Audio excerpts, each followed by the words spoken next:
Bonjour, je m'appelle Adrien Brun, j'ai 26 ans. Personnellement, moi j'ai suivi une formation d'ingénieur jusqu'à 2021 à l'INSA Rouen Normandie. Donc je suis arrivé au sein du groupe Enerlis en février 2021 en stage de fin d'études que j'ai fait chez Loris ENR en tant que chef de projet C2E. J'ai signé ensuite en CDI chez Loris ENR en août 2021 à l'issue de mon stage et j'ai eu l'opportunité de rejoindre l'équipe d'Act for Transition à partir d'avril 2022.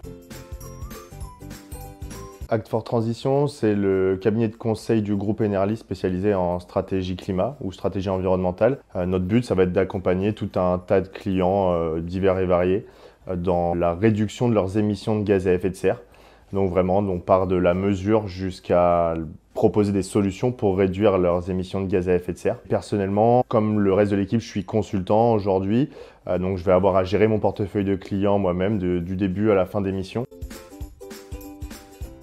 Depuis 2021, AKT réalise le bilan carbone ou bilan d'émissions de gaz à effet de serre d'Enerlis. L'objectif pour nous, ça va être de traiter Enerlis comme un client comme un autre. Donc on va réaliser une mission tout à fait classique de bilan carbone et ensuite plan d'action. Donc nos interlocuteurs principaux lors de ces missions, ça va être le département RSE, avec notamment Caroline Clodon qui gère le projet de côté Enerlis, accompagnée également par Anna Gardving. Pour réaliser un bilan carbone, on commence systématiquement par ce qu'on appelle une réunion de lancement qui a pour objectif de sensibiliser les interlocuteurs qu'on va avoir face à nous à pourquoi il faut réaliser un bilan carbone, comment on réalise un bilan carbone et comment ça va leur permettre de réduire leurs émissions de gaz à effet de serre dans un second temps. Pour ça, on a besoin d'avoir en face de nous un panel d'interlocuteurs clés côté client, qui vont pouvoir nous fournir les données qui vont nous permettre de réaliser nos analyses et nos travaux. Ils vont avoir accès à vraiment beaucoup de données d'activité.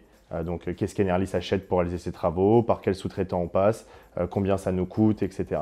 Toutes ces données-là, on va les récupérer et dans un second temps, réaliser de notre côté les analyses et les calculs donc, des émissions de gaz à effet de serre. L'objectif, donc, ça va être de dresser le portrait des émissions de gaz à effet de serre, comment elles se répartissent. Est-ce que le premier poste d'émission pour Enerlis, c'est les déplacements de ses salariés ou ses consommations d'énergie? Pour une activité de service et de travaux comme celle d'Enerlis, ça va être nécessairement les achats et toutes les prestations réalisées par Enerlis qui vont avoir l'empreinte carbone la plus élevée. Ça, c'est les résultats qu'on a pu mettre en évidence ces dernières années. Une fois qu'on a pu réaliser le bilan, donc juste calculer les émissions de gaz à effet de serre de l'activité et dresser le portrait de comment elles se répartissent, on va passer à l'étape suivante qui est de réaliser un plan d'action.